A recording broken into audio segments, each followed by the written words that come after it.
আসসালামু আলাইকুম। আজকে মাশাআল্লাহ অনেক মাছ পাইছি। এগুলো চিংড়ি মাছ।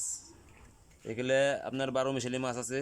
বাইলা মাছটা অনেক সুন্দর, বাইলা মাছটা অনেক বড় আর কি। এত বড় নদীতে বাইলা মাছ দেখা যায় না আর কি সচরাচর। তা আজকে বাইলা মাছটা আর কি ভাগ্যক্রমে পেয়ে গেছি। যাই হোক, বাইলা মাছটা ছুটে যেতে চাইছিল, লাভ দিছিল, কিন্তু ওকে ধরে ফেলাইছি। বাইলা মাছটা অনেক সুন্দর, আমরা খুবই খুশি। এই দেখেন কত বড় গাল, কত বড় গাল ওর। আর বিশেষ করে পাঞ্চা মাছগুলো আছে, পাঞ্চা মাছগুলো অনেক সুন্দর। সব পদের মাছই আছে এখানে। ট্যাংরা আছে, আয়ের আছে, এই এই কালীবাউস আছে, আপনার এই বাগার আছে, ছোট ছোট বাইলা আছে, এই যে এগুলো বড় সাইজ। এই এটা কি কয়, কাজুলি মাছ আছে, পিয়েলি পিয়েলি মাছ আছে, বাম আছে, পুটি আছে, টাকি আছে। এই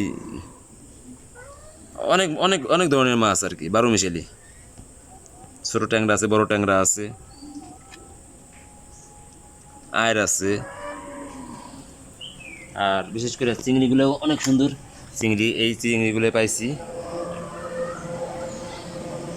যাক, কষ্টের ফল দিতেছে আল্লাহ আর কি। এই একটা সময় নামছি, খালি মাছ এমনি এমনি আসে না। একটা সময় নামছি, এই মাত্র উঠলাম 4টে বাজে, 4:30 বাজে। 3.5 ঘন্টায় মাছের পেছনে শ্রম দিতে হয়েছে। আর মাছগুলো আমার গৃহিণী সুন্দর করে সাজিয়ে দিচ্ছে।